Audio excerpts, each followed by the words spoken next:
Hello everyone, today we will talk about how to fix or how to solve the problem of issues on Capcut.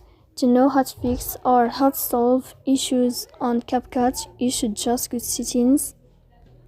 In the first, you can go to apps and you can click on Capcut. Then you can click on first stop and you can click OK. After that, you'll enter to the window of storage. Here you can click clear cache. Don't click clear data because that can cause the errors that can delete your account. In the end, you can go to Play Store. You can search about CapCut, and if you will find the application, then you can update your app to fix that problem. So please don't forget to support us by like and subscribe. See you next time in another video, and thank you for your attention and your watching.